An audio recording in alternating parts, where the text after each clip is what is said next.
We can use a density function both to find percentages and also to describe characteristics of the data set, like, for instance, the median. So the median of the distribution, essentially what I'm trying to find here is the middle of the density function. So essentially, I want to take my density function and break it into two parts that have equal area. So what that actually means is the area on both sides is 0.5 or 50%, but because this is a uniform density function, I can do that just by finding the average of my maximum and my minimum, my 100 and my 55. So the median is the average of the 100 plus the 55, the maximum and the minimum.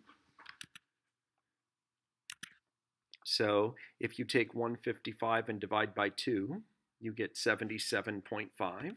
So that is our approximation for the median. We'll check that in a little bit, but this is the idea. The median is the physical middle. So the area on both sides of the median, those areas must be equal. And in particular, because this is a density function, the areas must also equal 0.5 or 50% on each side. So here, let me do it in a different color so that you can see it. So here is the location of 77.5. That's where we're approximating the median to be. So literally what that tells us then, we have 50% of the data on each side of the median, 0.5 and 0.5.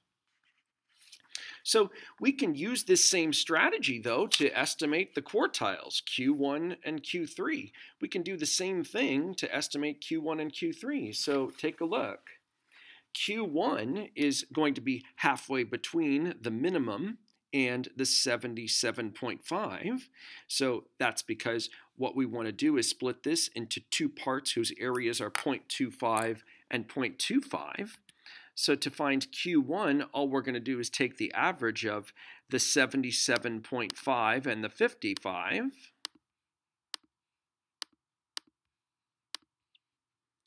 We'll divide that by 2. So that gives us 66.25 as our Q1. I'll put that here.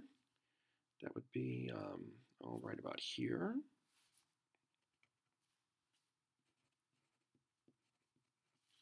There is our location for Q1. So I'll label this median. We'll label this Q1. So literally, these areas here and here are each 25%. And we'll do the same thing up here. If we want to find Q3, we just have to find the average of the 100 and the 77.5. So the 100 plus the 77.5, I suppose I didn't really need to type it in that way, but I guess I did anyway. We'll divide 177.5 by 2. That gives us a median of, rather, a Q3 of 88.75. So that would be, right about here. There's Q3 at 88.75. So what that's done is it's broken our data set into quarters. I've got 25% of the data set. Here's another 25%. Here's another 25%. And the last 25%. So that's really our 5-number summary: the minimum, Q1, the median, Q3, and the maximum. So we'll come back and list them, and we'll see how well we did. So our estimate for Q1 was 66.25 points. Our estimate for Q3 was 88.75 points. So we can go run the one variable stats command to find the actual values, and we'll see how close we got.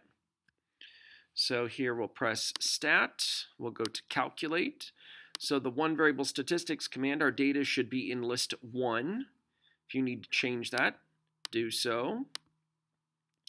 So if we scroll down, the actual median is 78.5. The actual Q1 is 69.5. Let's see, the median was 78.5. And then Q3 is 90. So again, the idea here, the model is not exact. The model is not perfect. So our estimate for Q1 was a little bit on the low side. So was our estimate for Q3. Q3 is pretty close. Even the median's pretty close. We estimated a 77.5, and in fact, it's 78.5. So a mathematical model can be used to approximate a data set. But models aren't perfect. So let's look at an example where we can, if you will, get an answer that really doesn't make a lot of sense using our model. Models aren't perfect. So let's use the model to estimate the percentage of students that earn straight C's. So I don't mean C minuses or C pluses, I mean C's. So we'll take a look at the model. I've drawn plenty on the model. Let's think about what a straight C would be. A straight C, not a C minus. It starts at 73, so 72 is a C minus. So a 72.5 would give us a straight C. And then we also want to include scores all the way up to, let's see here. So a C plus is going to start at a 77, so we want to include scores up to 76.5.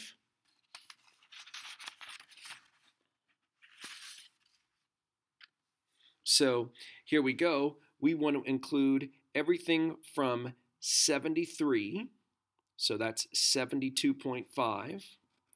We want to go all the way up to scores that would not round to make a 77, so that would be 76.4. So that would be our base from the 72.5 to the 76.4. So we'll take that difference to find our area.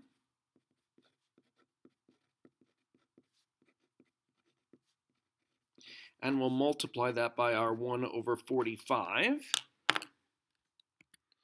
So here we go. We're on the home screen here. I'll clear that.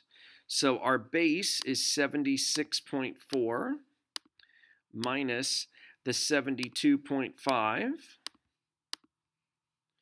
And we'll take that all and divide it by 45. That's the same as multiplying by 1 over 45. So that gives us about 9%.